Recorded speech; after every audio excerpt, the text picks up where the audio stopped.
चौकीदार ना होता ये सन जनाब रेज़ा ते मैं उन्होंने साहिवाल दे मारूफ शायर जनाब फारूक अज़हर उन्होंने विनती करना तशरीफ जावे जनाब फारूक अज़हर साहब भरपूर तालियां इन्होंने नाल ना मैं खून के रास्ते जज्बे करा।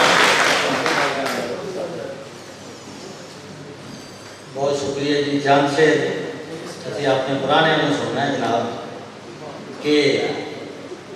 मतलब है कि सुजदा कुछ नहीं की लिखा मैं सुजदा कुछ नहीं की लिखा मैं फसिया विच मजदार की दसा मैं फसिया विच मजदार की दसा मैं ते शेरे के तोड़ निभावांगे जे लाइयां ने छोटी बहन के लिखा है कि तोड़ निभावांगे जे लाइयां ने हुण क्यों है इस तो नसा मैं हुण क्यों है इस तो नसा मैं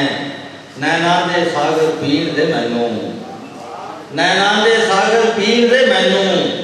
अदला दुआ दसा मैं ओदे हथों लुटे हाँ हर बारी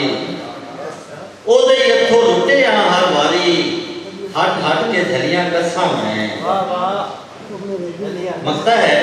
कि आजकल के हालात के मुताबिक ये फजर वेला ते सोचा इत्थे शाम दिया फजर वेला